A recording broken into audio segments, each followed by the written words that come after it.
Hello mga kaibigan, mga kapatid, mga kamag-anak. Kumusta po kayo? Naway nasa mabuti po kayong kalagayan na narating itong ating pong pagtalakay ng salita ng Diyos rightly divided ngayong linggo.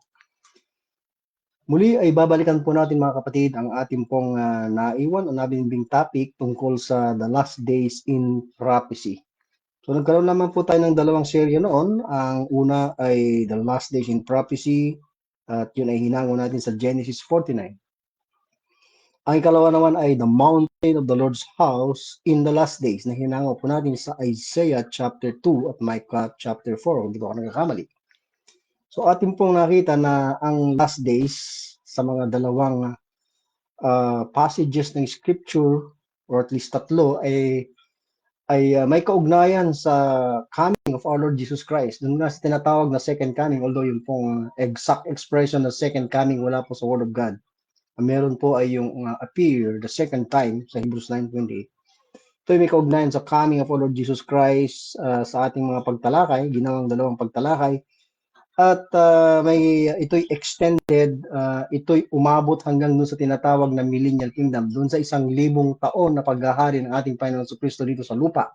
Kapag siya pumarito at itatag ang kahariang pinangako niya sa bansang Israel, siya maghahari ng 1,000 taon. Then after that ay magkakaroon ulit ng rebellion batay sa Revelation chapter 20, and then igugupo muli o igugupo ng Panginoon si Satan, tatapon sa lake of fire, and then doon na po yung eternal or everlasting kingdom, bababa ang new heaven, ang new Jerusalem mula sa heaven at dito na nga po sa lupa. Forever kingdom na po yun ng Panginoon Kristo.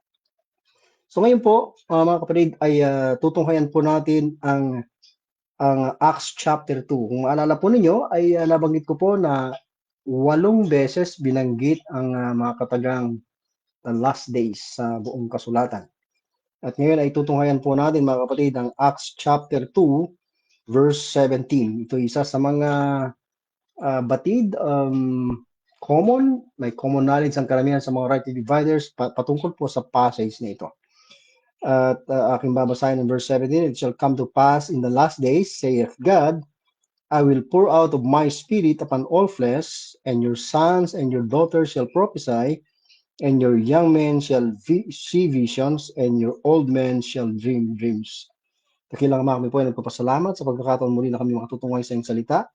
Nawa hindi po ang aming mga sarili, hindi po ang aming mga organization, o hindi po ang aming mga doktrina o doctrinal statement, kundi ang salita mo at ikaw lamang po ang malalahati, Panginoon. Layunin po namin na tuklasin, alamin ang katotohanan, kasama ng mga taong mga mananampalataya na nagmamahal, nagmamalasakit sa katotohanan, nagmamahal sa aming Panginoon sa Kristo at nangangaral ng tapat ng ebanghelyo na nakapagliligtas ngayon po sa laguyang panahon. Salamat po sa lahat ng aming pagpapalang spiritual in Christ Jesus. Salamat na kami may eternal dwellings or eternal hope in the heavenly places. At yan ay may isa sa katuparan sa glory sa piling ng aming Panginoon sa Kristo. Salamat po sa mapalad na pag-asa nito. Ikaw pong aming nais lalatiin at pasalamatan sa pangalan po ng Panginoon sa Kristo, aming tagapagligtas. Amen. Ito pong Acts chapter 2 ay quoted po sa Joel chapter 2. So bibigyan pansin po natin mga kapatid ang mga passages na ito at ikukumpara po natin sila. Ang pakiusap ko po palagi mga kapatid, no? Ngayon muli ay magtiyaga po tayo mag-aral, magsaliksik ng mga kasulatan. Layunin po natin hindi para lumikha ng kaguluhan sa mga mananampalataya. Hindi lumikha ng confusion, kundi ang layunin po natin ay maisiwalat, may paalam, may babatid ng katotohanan, kahit na sa mga hindi po sumasang-ayon sa atin. Kung ikaw, kaibigan, kapatid na mag-anak, ay tapat na member ng body of Christ, tapat na naninindigan sa katotohanan ng salita ng Diyos na may perfect word of God, ay sana makasama ka namin sa pagtugis sa katotohanan, sa pagtuklas sa katotohanan, sapagkat napakaraming bagay pa na dapat nating aralin. Sa tagal ko na pong nag-aaral ng salita ng Diyos, although hindi po ito isang bagay na dapat na ipagmalaki o ikumpara sa iba, hindi pa rin po natatapos ang aking pagsasaliksik, mga kapatid po. Hindi po nakakasawang pag-aralan ng salita ng Diyos. Hindi po boring, mga kapatid. Habang ito ay inaaral mo at sinasaliksik, lalo mo itong minamahal, lalong nagkakaroon ka ng um, attachment dito at lalong sumisidhi yung desire mo na alamin pa ang mga bagay at maghahanap ka ng mga taong matapat din, nagmamagnify din ng salita ng Diyos at ng ating Panginoong Kristo o ng Diyos Ama. Yan po yung ating pakiusap mga kapatid at maaaring makarinig po kayo ng mga bagay na hindi niyo sinasangayunan, subalit makikiusap po ako muli na alamin po ninyo, tuklasin ang mga kasulatan at sana'y samahan niyo po ako, kami. At kung may tanong po kayo, suggestion, comment, no? Ito man ay kontra, ay sabihin po ninyo sa maayos na paraan. Mga tuwiran po tayo out of the scriptures upang sa ganon ay sama-sama nating matunto ng katotohanan. Wala pong dapat mag-glorify na sino mang tao. Hindi ang ating sarili mga kapatid, kundi ang ating Diyos sa mga kanyang salita. Yan po yung aking pakiusap. So babasahin ko rin po mga kapatid ang Joel chapter 2 verse 28, and it shall come to pass afterward that I will pour out of my spirit upon all flesh, and your sons and your daughters shall prophesy, your old men shall dream dreams, your young men shall see visions. So titingin po tayo ng saglit sa background po nitong Acts chapter 2 po. Ito po ay tinatawag na the Day of Pentecost. Okay? Halimbawang kung tutunghayan po natin, ang una pong mga chapters, verses ng Acts chapter 2, halimbawa sa verse 1, and when the day of Pentecost was fully come, they were all with one accord in one place. So, obviously, ito pong Day of Pentecost ay may malaking kaugnayan sa bansang Israel. Ito po ay isang Hudyong pista. At ang mga nagtipon o ang mga kinaukulan sa talatang ito ay walang iba kundi ang mga miyembro ng Little Flock, yung mga mananampalatayang Hudyo, sa pamumuno po ng 12 apostol, na kung saan si Pedro rin ang tumitindig na leader sa 12, mga kapatid. So ito po ay Day of Pentecost ayon po sa verse 1. Okay? At ito pong araw na ito ng Pentecost, no, para maintindihan natin kung ano ibig sabihin ng Pentecost, silip tayo saglit sa Leviticus 23. Sa Leviticus 23:15 to 22, diyan po hinango ang salitang Pentecost. Subukan po nating basahin ang ilang mga talata, no? Medyo mahaba. Nais ko lang pong simulan ito sa verse 15. Ito po again, ito'y isang kautusan o ito'y para sa bansang Israel na kung saan ay nasa ilalim ng kautusan in time past. At anyway, kahit naman hanggang sa Acts 2 ay under the law pa rin naman ang bansang Israel. And ye shall count, sabi po dito, unto you from the morrow after the Sabbath, from the day that ye brought the sheaf of the wave offering. And notice sa verse 15, 7 Sabbats. 7 Sabbats. Ang Sabbats dito ay yung ikapitong araw na pamamahinga na nasa batas, no? Nasa 10 Commandments nga yan, no? Remember to keep the Sabbath day. Okay, sa Exodus 20. Okay, notice na meron dito binabanggit na 7 Sabbaths shall be complete. So, kukumpletohin nila yung 7 Sabbath. Okay? Verse 16, even unto the morrow, after the 7th Sabbath, so meron binabanggit dito na kinabukasan pagkatapos ng ikapitong Sabbath. Ikapitong 7th day, Sabado kung sa ating araw. Shall you number, notice, yan ay bibilangin yung 50 days. Ayan, so nandyan mismo. Kasi kung 7 Sabbath, 49 po yan, ano po, 7 times 7, and then kinabukasan, yun po yung 50. Kaya dyan sa verse na yan, sabi, after the 7th Sabbath shall ye number 50 days, no? Okay? And ye shall offer a new meat offering unto the Lord. So, ayan po. Kung babasahin po nyo tuloy-tuloy yan, hanggang sa verse 22, makikita po ninyo kung paano po nila i-celebrate itong Pentecost na ito, mga kapatid, sa 50th day, pagkatapos ng 7 Sabat. Okay? So, may mga references pa yan sa ibang mga talata ng kasulatan. Ano po? Pwede nyo pong tignan kung saan pang bahagi ng kautusan. Pero ito po ay detalyadong nakalagay sa Leviticus 23 verse 15 to 22, mga kapatid. Okay, so please give time to study para ma-save po or read para ma-save po yung time natin. Kulang po tayo ng oras mga kapatid. Now, may mga naniniwala na ang Acts 2 ang pagsisimula ng tinatawag na body of Christ. Okay? Ito raw po yung birthday or genesis or beginning of the church, the body of Christ, sa kasalukuyang dispensation of the grace of God. Okay, dahil dito nga naman, kung titignan natin ang record, halimbawa, tuloy natin sa verse 2 ng Acts chapter 2, and suddenly, sa Day of Pentecost po yan, yung mga mananampalatayang Hudyo ay nagtipon-tipon sa isang lugar. Nagkakaisa sila in one accord in one place. And suddenly, bigla-bigla ay may, sabi niya, there came a sound from heaven as of a rushing mighty wind, and it filled all the house where they were sitting. And there appeared unto them cloven tongues like as of fire, and sat upon each of them. And they were all filled with the Holy Ghost, and began to speak with other tongues, as the Spirit gave them utterance. Sa madaling salita, malinaw po dito, sa mga talatang ating binasa, ang banal na Espiritu pumuspos, sabi sa verse 4. They were all filled with the Holy Ghost. At dahil sila po ay napuspos ng banal na Espiritu, mananampalatayang Hudyo po ito mga kapatid, ano po? At least nasa 120 ang number, no? Nasa Acts chapter 1 po yan. Dahil sila ay napuno ng banal na espiritu, sila po ay nagsimulang magsalita ng iba't ibang mga wika. Yung tongues diyan ay mga languages. Okay? Nasa mismong konteksto po yan. Verse 6, ginamit po ang salitang language. Hindi to isang salita na kumbaga parang binibigkas lang ng walang katuturan. Ito po ay talagang lengguwahe dito sa lupa. Yung tongues na yan, mga kapatid. So, nakapagtataka, ang mga disciples ng Panginoon ay nakapagsalita ng iba't ibang wika na kung saan ang mga Hudyo na galing sa iba't ibang dako ng langit, ilalim ng langit or lupa, we will say, ay nandoon din sa Jerusalem upang magipagdiwang. Ito nga pong Day of Pentecost.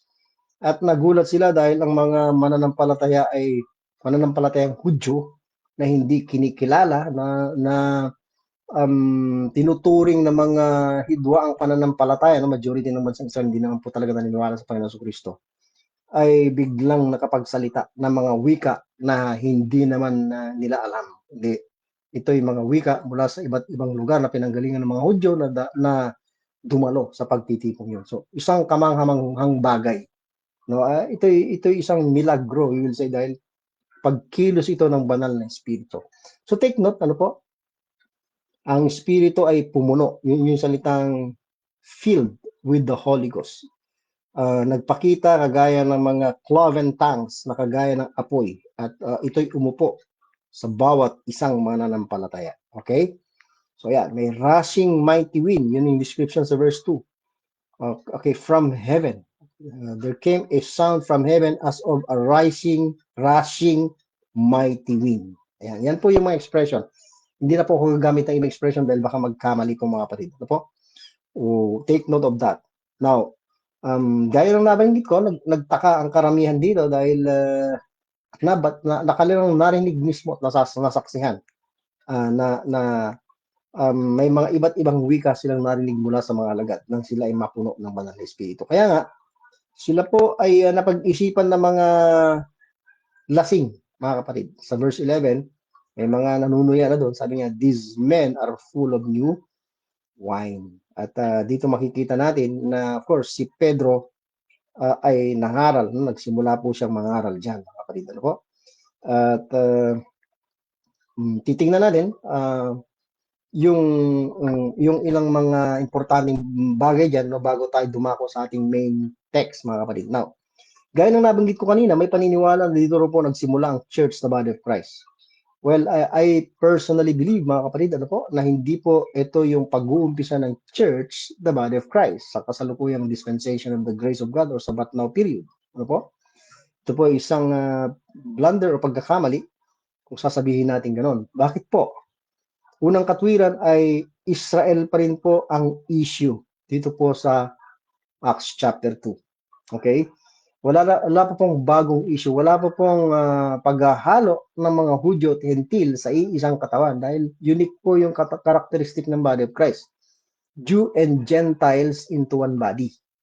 Okay? Ang church in the past, or ang Church of God in the past, ay purely Jewish ang kanilang ang membership.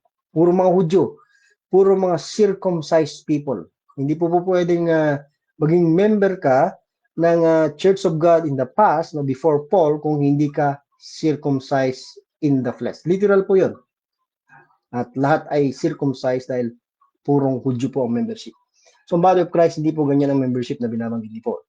Jew and Gentiles in one body at hindi po mahalaga ang circumcision. Kahit na hindi circumcised, pwedeng maging member ng body of Christ. Okay? So, Israel pa rin ang issue, hindi pa ang body of Christ. Mapapatunayan yan sa chapter 2, verse 22, chapter 2, 22, 36, 312, na ang audience po dito na nakarinig ng mensahe ni Pedro ay men of Israel, children of Israel, house of Israel. Pangalawang dahilan bakit hindi po dito nagsimula ang body of Christ is that ang law of Moses ay operational pa sa pagkakataong ito. Under the law pa rin sila, mga kapatid. Dahil sino ba ang pinagkalooban lang ng bansa ng batas, hindi ang bansang Israel. Wala nang ibang bansa na may mga batas na kagaya ng batas ng Israel na galing mismo sa Diyos. So umiiral pa rin ang batas dito. Pupunta ka sa Acts chapter 2, verse 1, yung Day of Pentecost ay ayon sa Leviticus. Ayon sa batas, ayon sa Leviticus chapter 23, gaya ng ating binasa, mga kapatid. So under the law, ordinance yan, or under the law feast or celebration, we will say. Maliban dyan, ikatlong dahilan bakit di po dyan nagsimula ang body of Christ is ang kingdom of heaven na pangako ng Diyos sa bansang Israel way back sa Old Testament scriptures na itatag dito sa lupa ay ine-expect pa rin ng mga mananampalatayang Hudyo na darating. Okay, kaya nga sila ay nagtanong, halimbawa sa Acts chapter 1 verse 6, no, bago umakyat ang Panginoon, bago yung ascension niya, sabi nila sa kanya, when they therefore were come together, they asked of him, okay, sino yung kanilang tinanong, saying, Lord, ang Panginoon sa Kristo, wilt thou at this time restore again the kingdom to Israel? So hindi nawawala sa kanilang isip, ano po? Kasi sa Matthew, Mark, Luke, and John, no, particularly sa book of Matthew, yung kingdom of heaven ay pinangaral po yan. John the Baptist, ng Panginoong Kristo, ng 12 apostles. Okay? Kaya hindi katakatakan at tanongin nila ito. So they have in mind maging yung mga nasa prophecies tungkol sa kingdom of heaven na itatag dito sa lupa. Pero siyempre, ang sagot ng Panginoon nasa verse 7, it is not for you to know the times or the seasons which the Father had put in His own hand. So, hindi pa nila alam kung kailan yung timing. Ano po? Dahil, of course, yung mystery na i-reveal kay Paul ay hindi pa panahon para ihayag yan. Kept secret since the world began yan at inihayag lang yan kay Paul. Kaya matalino yung sagot ng ating Panginoon sa Kristo. Pagamat ito ay nakalahad na sa prophecy. So, pangatlong dahilan yan, yung kingdom of heaven is on earth is still expected by the disciples. No? At they are waiting for that. Gusto nilang ma-restore, manumbalik yung kingdom to Israel. No? Kagaya na sa time pass na ang Diyos ang nag-ahari at may mga king. Nandiyan ang Panginoon sa Kristo, siya po yung promised king, pero hindi pa rin na isa sa katuparan yung literal na paghahari niya. Okay, at this time at nagtanong sila. Ikaapat na dahilan kung bakit hindi po dyan nag-umpisa ang body of Christ is yung gospel of the kingdom ay yun pa rin yung ipinangangaral. Kung pupunta ka sa Acts chapter 2, verse 30, ay pinangangaral dyan si David na pinangangaral batay sa prophecy ni David na ang Panginoon sa Kristo ay nabuhay mula sa mga patay upang umupo sa trono ni David. So, they still think of the kingdom of heaven, kaya ipipreach pa rin nila yung kingdom gospel na tinatawag or gospel of the kingdom. Okay? Ayan. At hindi lang yan, makikita rin natin sa Acts chapter 2 verse 38 din, 3:19 to 20 na ito'y may malaking kaugnayan yung pangaral ni Pedro diyan sa gospel of the kingdom. Ayan. Sa verse, panglimang dahilan is yung prophecy tungkol sa Israel ang issue pa rin. Wala pa pong body of Christ dito. At wala pa pong bagong revelation. Remember, hindi pa rin nasisave si Paul dito. Persecutor pa rin siya. Okay? So, wala pang naihayag na mystery concerning us, the members of the church, the body of Christ. Yan. At kung titignan mo ang Acts 3:19 to 21, lahat ng ito ay may kaugnayan sa mga sinalita ng Diyos by the mouth of all His holy prophets, which have been since the world began. Samantalang yung kay Paul, kept secret since the world began. No, of course, may mga gumagamit ng Romans 15:25 and 26 na yun daw pong mystery ay hid in the scriptures, in the Old Testament prophets. Pero misleading po yan dahil hindi po yan ang sinasabi ng King James Version. Let's be careful sa mga comma at sa mga word na ginamit, no? Kung yun po yung nasa isip mo na revealed or hid in the scriptures, hindi lang alam ng mga disciples, ay yan po ang sinasabi ng mga corrupt translations. Pero ang KJV hindi po yan. Hindi po yan ang topic natin. Kaya kung may time po kayo na hindi sumasang-ayon dito sa sinasabi ko, ay pakitignan po niyo mabuti sa perfect word of God. Okay. Ika-anim ay wala pong Hudyo at mga Hentil na naligtas at naging isa, nabanggit ko yung kanina, sa isang katawan. Okay? Sa pagkakataon ko sa Acts chapter 2. So it cannot be na ang body of Christ nagsimula sa Acts chapter 2, mga kapatid. Technically, ang expression na body of Christ, si Paul lang po ang gumamit niyan. Before Paul, wala pa pong ganyang expression. So we just believe what is written, mga kapatid. Now, kung mag-move backward naman tayo, dahil may mga paniniwala na ang body of Christ dahil nagsimula at the cross, okay? Ginagamit po nila yung expression at the cross na wala rin naman po sa King James Version, sa Word of God. O kaya naman ay at the resurrection, when Christ ascended, ganun po yung mga paniniwala ng iba, nagmo-modify po sila. We cannot prove that na nagkaroon po ng Jew and Gentile na historically, no, per record. Wala pong ganun. Ang pagkakaroon lang, literally, visibly, no, ng joining ng Jew and Gentile na reconciled into one body ay sa ministry ni Paul. Diyan po nag-umpisa yan, mga kapatid. Kung halimbawa mali po ako sinasabi, tell me, prove to me from the scriptures, from early Acts period before Paul, na meron na pong Jew and Gentile na nag-join into one body in Christ. Okay? Tell me, mga kapatid, tatanggapin ko po kung mali po ako. Salamat po sa inyong matyagang pagpapatuloy na nakikinig, mga kapatid. Now, ang pagtunan na po natin ng pansin, yung pong Acts chapter 2 verses 1 to 4, ang ating binasa kanina, yung pong pagpuno ng banal na espiritu sa mga mananampalatayang Hudyo sa Day of Pentecost. Ito po ba ay fulfillment ng Joel chapter 2 verse 28? Okay, tuhayan po natin ang Joel 2:28, mga kapatid. Sabi po dito, it shall come to pass afterward that I will pour out of my spirit upon all flesh.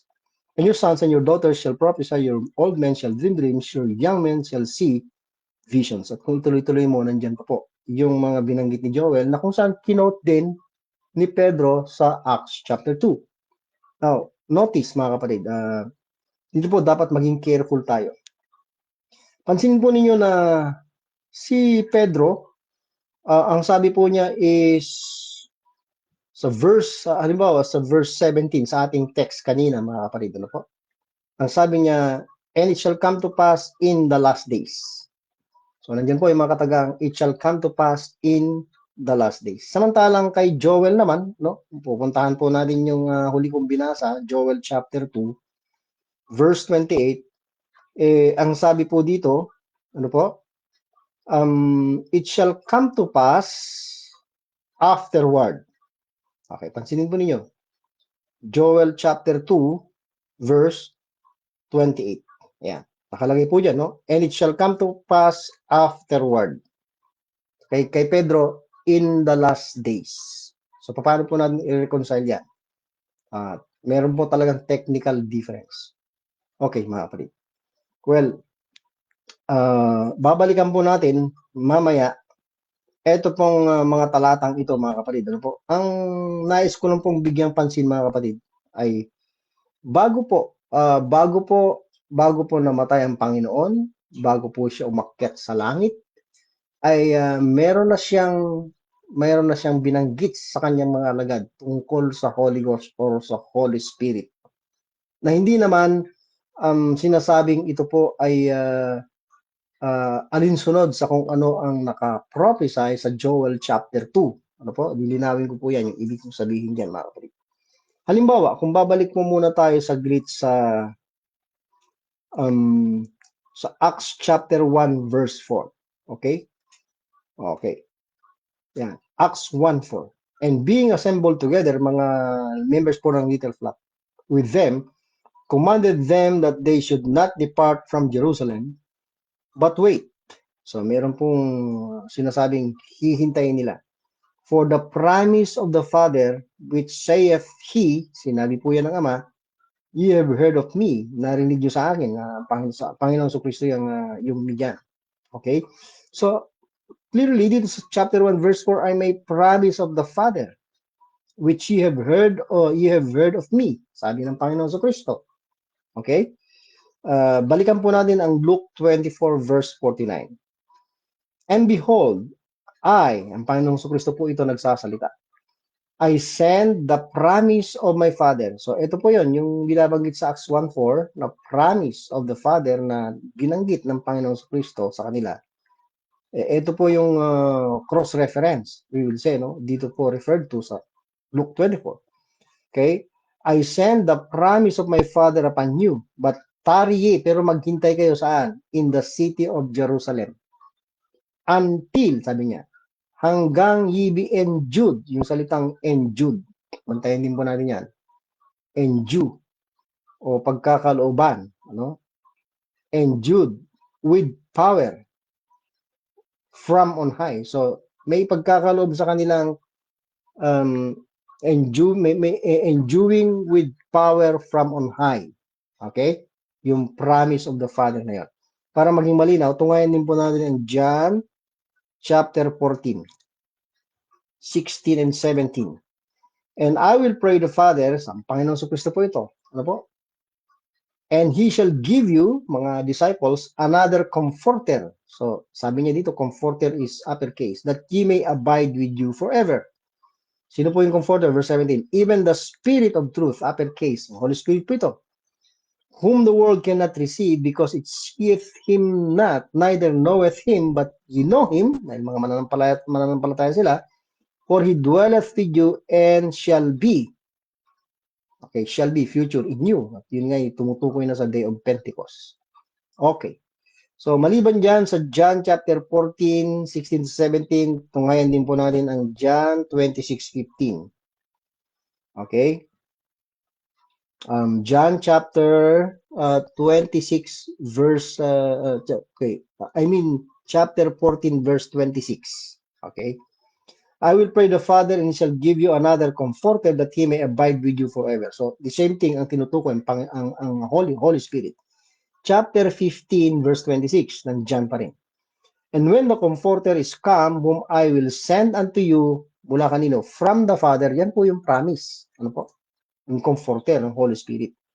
Okay? Even the Spirit of truth which proceedeth, saan po nanggaling nagmula? From the Father, He shall testify of me.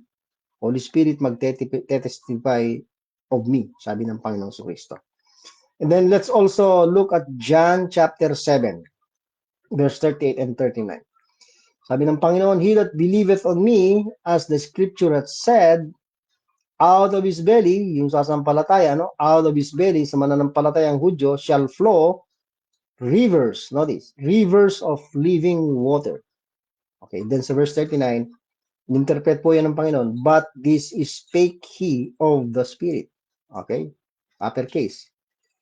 Which they that believe, na kung saan yung mga sumampalataya sa Kanya, sa Panginoon Kristo, ay matatanggap. No? Tatanggapin po nila ito. Which they that believe on Him should receive.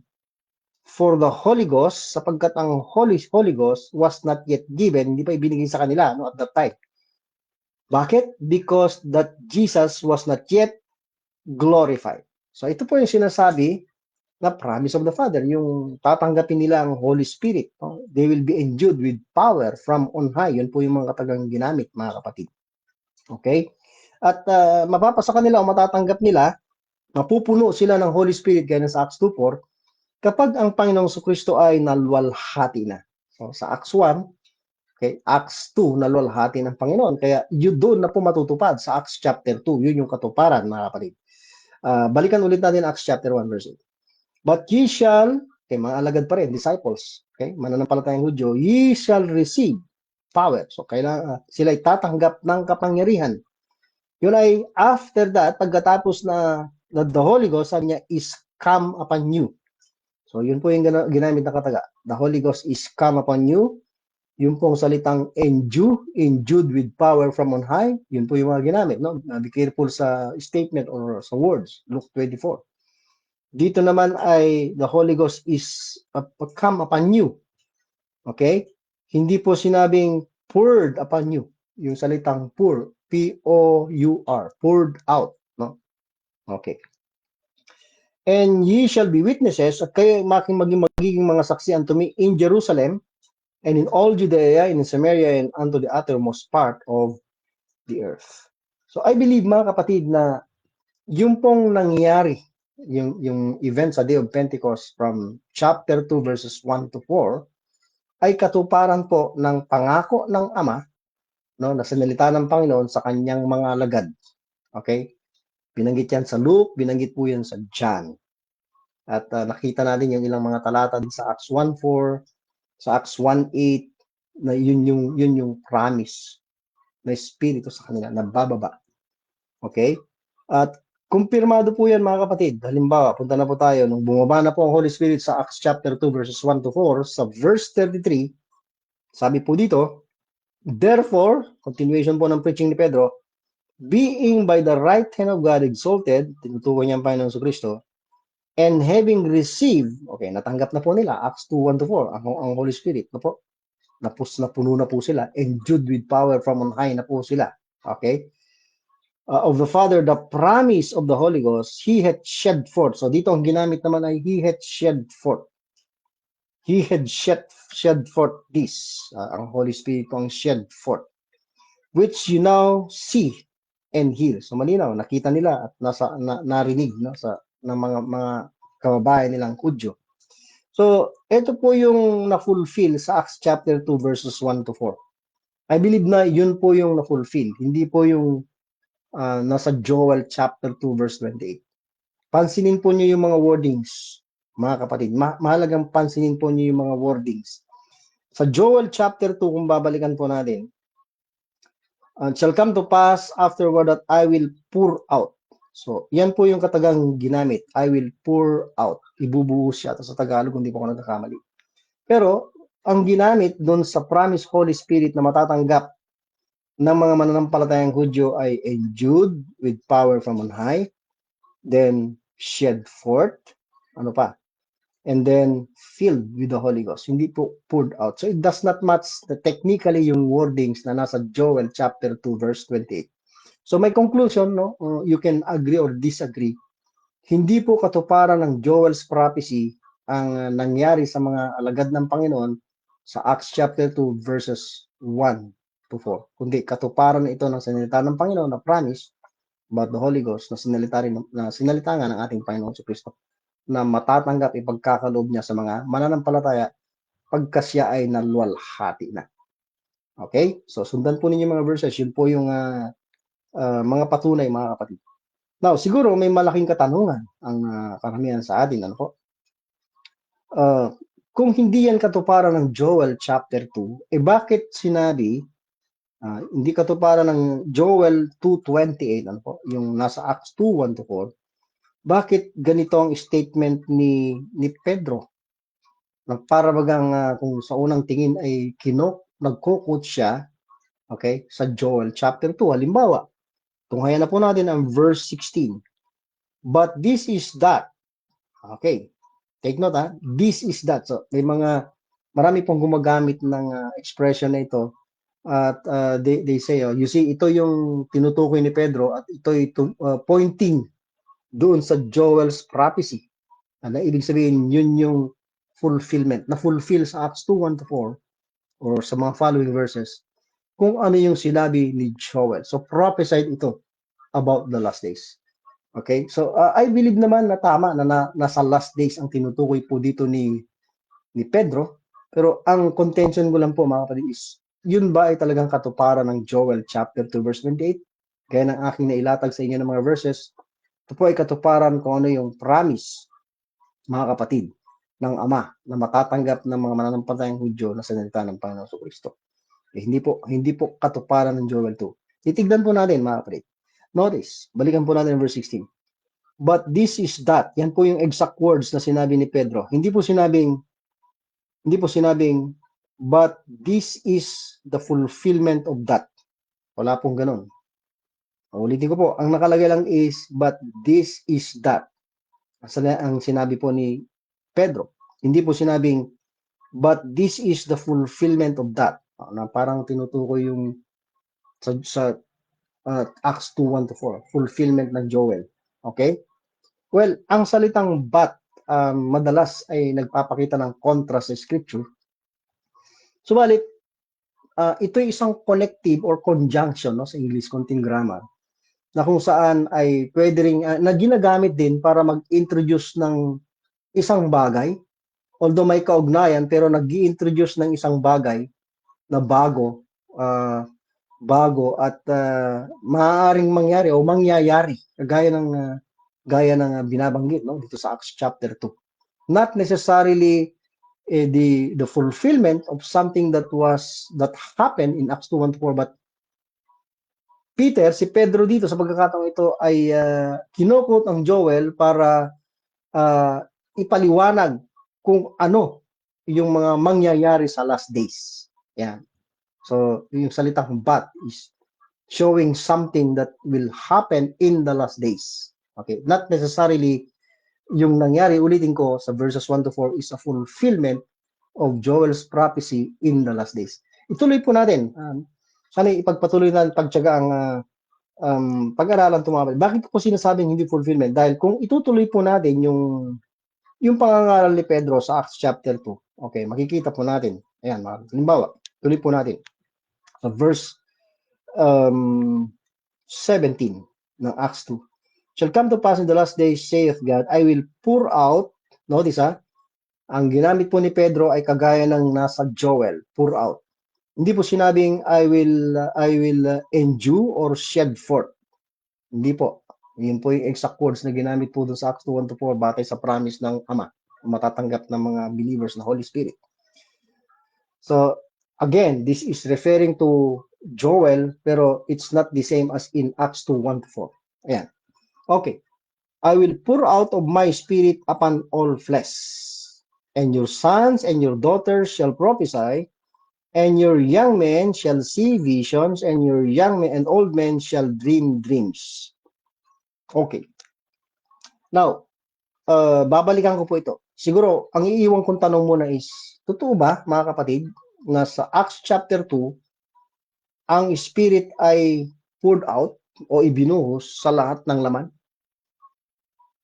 Okay. Can we prove that sa Acts chapter 2 onwards? Totoo rin ba na ang mga anak nila ng mga mananampalatayang Hudyo, mga anak na lalaki at mga babae ay nag-prophesy sa Acts chapter 2 or even onwards? Can you prove that? Ang nakikita lang natin doon, nag-speaking in tongues lang sila. Okay? At wala po tayong proof na yung mga sons and mga daughters nila ay nag-prophesy. Maghanap po tayo ng verse at i-text nyo po sa akin kung meron, mga kapatid. Ano po? Then sabi pa, and your young men, mga batang anak na lalaki, at ay makakakita ng mga visions. Plural po yan, your young men. So, tanong ko lang po, may mga sons and daughters po ba? Ng mga mananampalatayang Hudyo, member ng Little Flock na nag-prophesy? May mga young men ba? Plural ba? Plural po, na nakakita ng mga visions? Per record, sa Acts 2 onwards. Then, yung old men, may mga old men ba from Acts 2 onwards na nakakita ng mga dreams? Anong ko lang po yung mga kapatid? Can we prove that sa Acts chapter 2 onwards? Now, kung babalik po tayo, halimbawa sa Joel chapter 2, ang ginamit naman is, it shall come to pass afterward. Napansin mo yun sa Joel chapter 2, mga kapatid. Ano po? And shall come to pass afterward that I will pour out my spirit upon all flesh. Halos parehas po sila ng sinasabi. Okay? Okay. Now, yung afterward po sa Joel chapter 2 verse 28, no, para maintindihan natin na bakit afterward ang ginamit sa Joel, shall come to pass afterward, okay, that I will pour out of my spirit. Kailangan po nating balikan yung mga naunang verses.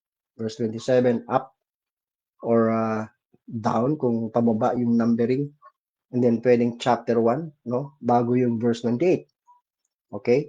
So, may mga mangyayari dahil ang sabi is afterward. Pagkatapos ng mga bagay na binanggit sa naunang mga verses, Ito na yung mangyayari in the last days naman na binanggit ni Pedro sa Acts chapter 2. Okay?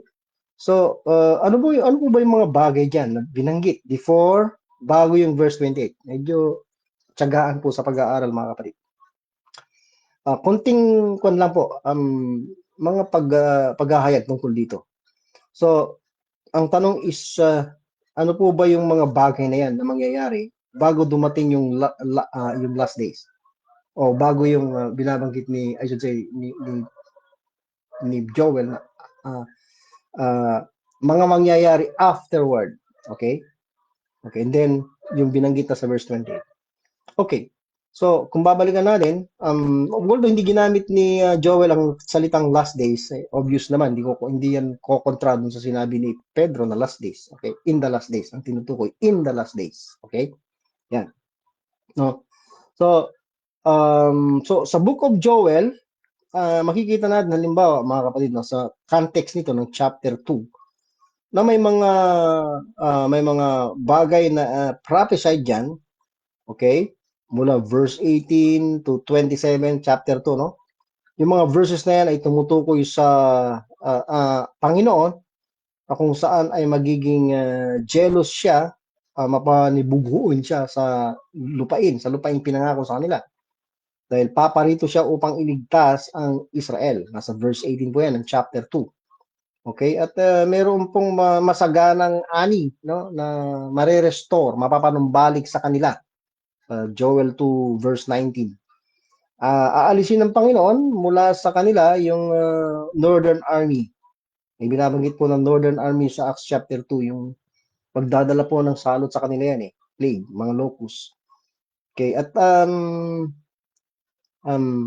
dito rin sa chapter na ito ay sa verse 20, may binabanggit po ditong I'm sorry, I have to correct myself. Dito po sa verse 20 is may Northern Army. Okay? Tatanggalin. This refers to the Antichrist na magmumula sa Syria. Daniel 11, meron pong King of the North, King of Syria na siyang pagmumulan ng Antichrist. So, ang sabi dito is tatanggalin sa kanila yung Northern Army na yon sa pamumuno ni Antichrist. Okay? Magmumula sa Syria. Nakasama yung promise ng kaligtasan at pagpapanumbalik ng pagkontrol ng Diyos ng blessing sa bansang Israel. Okay? Huwag kayong matakot, kundi maghala. Sa verse 21 po yan. Chapter 2, verse 21. So, meron din pong deliverance doon sa tinatawag na Great Army sa Joel chapter 2, verse 20 to 27. So, magkakaroon ng may kasaganaan, no? Yung wheat, yung wine shall overflow, yung oil, no? Yung mga verses na ito ay tumutukoy sa coming of our Lord Jesus Christ, sa tinatawag na second coming. So, yan po yung mga binabanggit dyan sa Joel chapter 2 na bago dumating sa verse 28. So, dito naka-highlight yung si Antichrist na kung saan maaalis. So saan ba dito si Antichrist? Sa 70th week. Doon sa 7 taon na tinatawag, mga kapatid, natitirang 7 taon ng 70 weeks. Okay? So, yan yung mga order. At ibig sabihin, pagkalipas nun, ito na po yung mga mangyayari. Yan, nilinawin po natin yan, mga kapatid. No? Wala po tayong time para talakayan ng isa-isa yan. Maaaring sa susunod, babalikan po natin yung mga kapatid. Now, balikan na po natin ang Joel chapter 2 verse 28. Okay? At kinote din po yan sa Acts chapter 2. Verse 30 na po tayo. So kanina, ang tanong ko is natupad ba itong mga binanggit sa verse 28 and 29 sa Book of Acts? Gaya ng kinote ni Pedro? Okay? So, kayo po ang magsaliksik at magsabi niyan. Kaya yung sinasabi ko sa verses 1 to 4 ng Acts 2 ay hindi katuparan ng Joel 2 dahil hindi po yun yung tinutukoy. Kasi dito sa mga sumunod na verses, hindi naman talaga mapapatunayan natutupad lahat yung sinabi ni Pedro dyan sa Acts chapter 2. Another thing is, I will show wonders. Verse 30 ng Joel 2:20. Joel chapter 2, I should say. I will show wonders in the heavens. So magpapakita ako ng mga tanda o kababalaghan, wonders in the heavens, and in the earth, blood and fire and pillars of smoke. Natupad po ba ito sa Acts chapter 2 onwards? Wala po tayong patunay na natupad yan. Verse 31, the sun shall be turned into darkness. Yung araw ay it will turn into darkness. Natupad po yan sa Acts chapter 2 onwards. Hindi po. The moon into blood.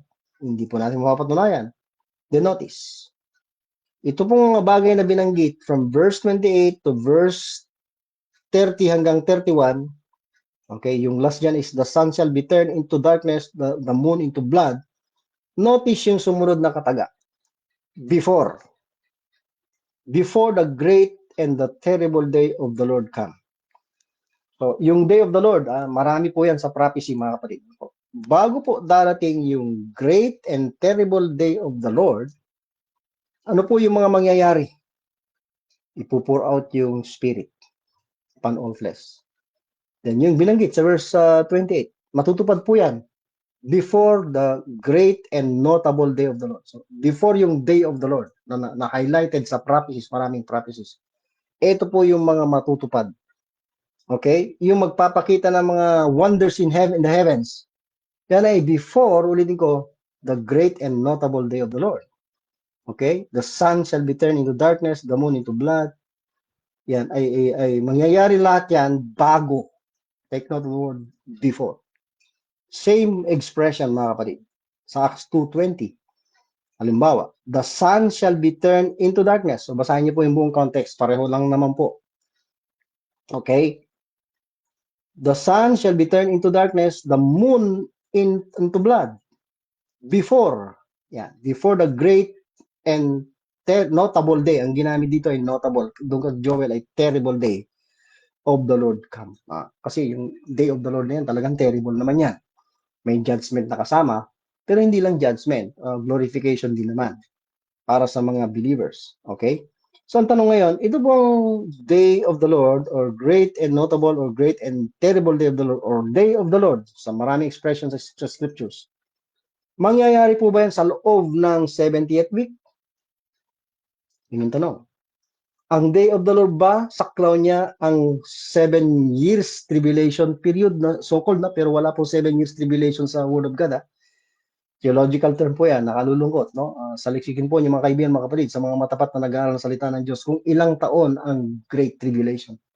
You cannot prove na 7 taon. Show me a verse, mga kapatid. Hindi po ito hamon para mamahiya, kundi o pahiyan ng sino man, kundi para lumitaw ang katotohanan. Ayaw po natin ng makurap sa Word of God, ng false doctrine. Ito po ay honest, faithful na tanong, mga kapatid. So, tingnan po natin. Ang sagot ko po dyan ay ang great and notable day of the Lord, hindi po pasok or saklaw ang 70th week. Bakit? Malino po dyan na before the great and notable day of the Lord ay the sun shall be turned into blood. At yung mga iba pang binanggit. Turn to Matthew 24, verse 29. Immediately, notice, agad-agad, immediately, after, pagkatapos, the tribulation of those days. So, sa loob ng 7 taon, kung pupunta ka sa Matthew 24, may mga detalye. Before pagpasok ng 7 taon or 70th week, may mga detalye. Pagpasok ng unang bahagi ng 70th week sa Matthew 24, kung i-divide mo, may mga detalye. Pagdating sa verse 15, kalagitnaan na ng 70th week, lilitaw sa Antichrist. Okay? At verse 15 to sa mga susunod na verses, yun na po yung ikalawang bahagi ng 70th week. 3.5 years lang yun. 3.5 years. Andun si Antichrist. No? Magre-reign siya, upo sa templo. Dineklara niya ang kanyang sariling Diyos. Gaya ng tinalakay ni Paul sa 2 Thessalonians chapter 2. Then, pagkatapos niyan, sabi ng verse 29, immediately after the tribulation. So, magkakaroon ng great tribulation sa Israel, 3.5, pagkatapos nun, immediately after, doon na po sa 70th week, end na po ng 7 years. Ano mangyayari? Sabi niya dito, shall the sun be darkened. So, kailan mangyayari yung magdidilim ang araw? Okay, and the moon shall not give her light. Doon po sa after the 70th week, after the tribulation. At ano naman ang mangyayari pagkatapos itong the sun shall be darkened, no? Yung mga binanggit doon sa Acts chapter 2, Joel 2, na ang huli diyan ay yung the sun shall be darkened, the moon shall not give her light. Pagkatapos naman nun, no? Ano po ang susunod? The great and notable day of the Lord come. Di ba? Yun po yung order. Pag-aralan po niyo mga kaibigan, mga kapatid, mga tapat na nag-aaral po ng salita ng Diyos na naniniwala sa perfect Word of God. So ang day of the Lord, hindi po mangyayari, ulitin ko, sa 70th week. At bago po yung great day and notable day of the Lord, ay magkakaroon muna ng mga pangyayari na binanggit po sa Joel 2:28 at kinote din po ni 2:28 to 30 or 32 at kinote din po yan ni Pedro. Yun yung mga mangyayari, ulitin ko, before. Pag nangyari na po yun, diyan sa nabanggit ay yung the sun shall be darkened and so forth, yun na po yung day of the Lord. Ang ganda pong pag-aralan ng Matthew 24. May mga detalye. At eto rin po, at least may indication, clear from the Word of God, word for word, yung order of events. Matagal ko pong pinroblema yan. Hindi ko po nakita sa matagal na panahon. At admittedly, honestly, ngayon ko lang po nakikita habang tuloy-tuloy na nag-aaral. I'm really confused about that, honestly. Hindi ko maintindihan mapagsunod-sunod ng mga events. Nababasa ko pero hindi ko ganap na naintindihan. Pero by carefully observing words and expressions, no, at comparing scriptures with diligence, ng may katyagaan, lalabas po sa mga kasulatan. Salamat sa salita ng Diyos. Salamat na perfect ang Word of God. Kung corrupt translations, hindi po KJV, hindi po natin makikita itong sound doctrine, itong mga aral na ito. We cannot truly rightly divide the word of truth.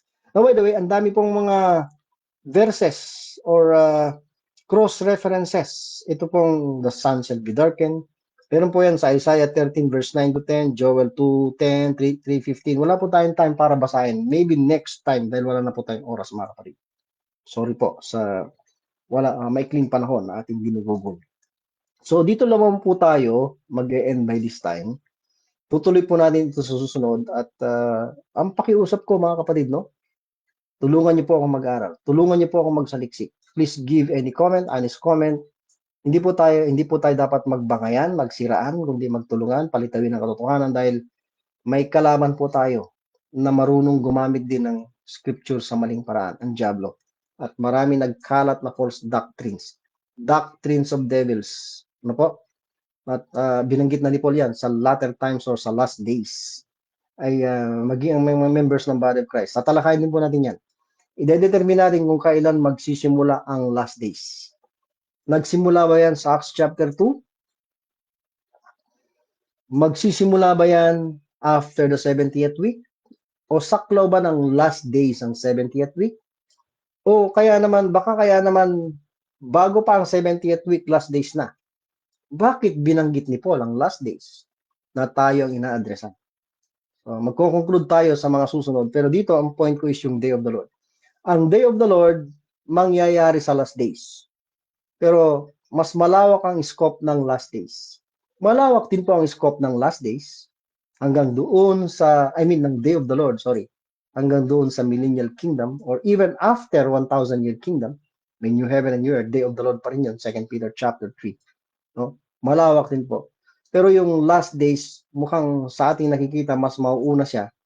At sa last days na yan, napapanood din yung day of the Lord. At least ngayon, nakita natin na ang day of the Lord is pagkatapos na yung mga bagay na binanggit mangyayari sa Joel 2:28, 30 to 30, then Acts 2:17, dun sa mga sumusunod na verses.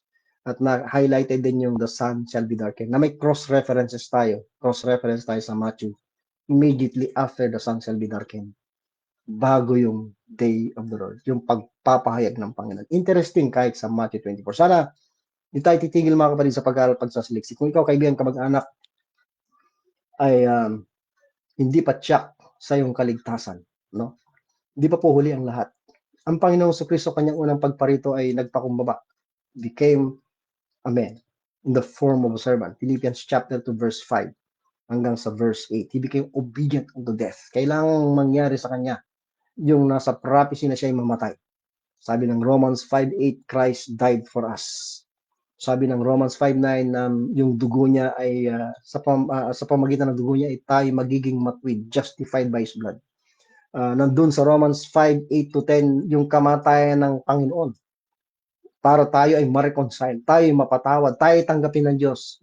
Tayo po ay maging matuwid, maabsuelto sa ating mga kasalanan, sa lahat ng ating kasalanan. Yung dugo niya, ang katubusan, yung kamatayan niya, yung buhay niya na ibinwish niya, ang paraan ng kaligtasan. Doon ka sumampalataya, kaibigan, kapatid, kamag-anak. Dahil kapag hindi, mapapahamak ka. Ito ay isang pagmamalasakit at pagsisiwalat ng katotohanan na hindi religion ang makapagliligtas. Hindi ka matutulungan ng religion mo, ng mga leaders mo sa panahon na darating ang Panginoon para maghukom. Ang makakatulong lang sa iyo walang iba kundi ang Panginoon Kristo. Hindi rin kita matutulungan. Hindi ako ang Savior. Hindi ang grupo ko, kundi ang Panginoong Kristo ang Savior. Siyang nagsakripisyo. Siya ang namatay. Siya nagpadanak ng dugo. Ang tagapagligtas natin, bagamat namatay, nilibing muling nabuhay. We believe a living Savior, not a dead Savior. And He's alive forevermore. At siya'y babalik upang maghiganti. Hindi na po isang mapagpakumbabang Diyos na naging tao. Hindi. Magpapakita siya ng kanyang bangis, ng kanyang kalwalatian. He will come to judge. He will dispense judgment at kung hindi ka ligtas, okay, kasama ka doon sa mga paghihigantihan. Makararanas ng puot ng Panginoon Kristo. Kaya sumampalataya ka na. Ngayon pa lang, kaibigan, kapatid, kamag-anak. Ikaw naman ay anak ng Diyos.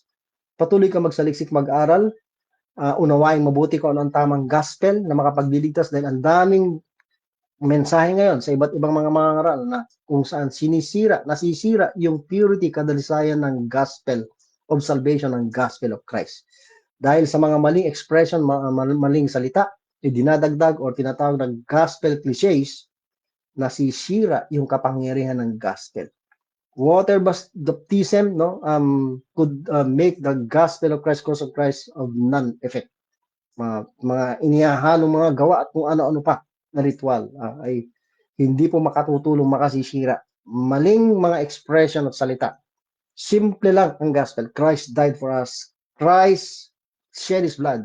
We have redemption through His blood. May katubusan, may katwiran or righteousness sa kanyang dugo. Magtiwala ka at sumampalataya ka doon.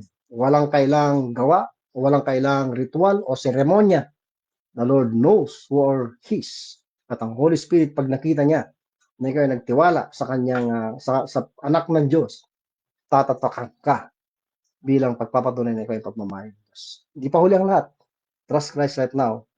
Hindi ka paligtas, kung ka naman iligtas, keep on preaching the right gospel, study the word of truth rightly divided, ipangaral mo yan ng buong katapangan kahit na ikaw ay sinasalungat. Maging matapat po tayo sa salita ng Diyos. Maging matapat po tayo sa katotohanan, sa true church, the body of Christ, at sa ating head, the Lord Jesus Christ. Mga po, mga bagay na ito ay nakatulong at nagbigay palaisipan sa atin. Let's keep studying the Word of God. Tayo po manalangin saglit. Maraming salamat po, Diyos Ama, sa inyong pong kabutihan at katapatan, sa inyong mayamang biyaya at kawaan. Salamat po sa mga katotohanan ng inyong salita at salamat po sa mga kapatid na patuloy na sumusubaybay, nagkipag-aral at tumutulong upang palitawin ang katotohanan, hindi po para kami mga gilahan pababa at mga siraan, kundi itanyag ang katotohanan. Salamat po sa mga kaibigan, kapatid na matatapat na nagmamalasakit sa katotohanan at patuloy na nag-aaral upang lumitaw ang katotohanan. Salamat po sa mga tapat na members ng Body of Christ, maging sa kasalukuyan. Salamat po sa inyong mga salita. Sa inyo po ang kalulutian, para salamat sa pangalan po ni Panginoon Kristo namin tagapagligtas. Amen. Maraming salamat po muli hanggang sa susunod na pagkakataon. Grace and peace to us all in Christ.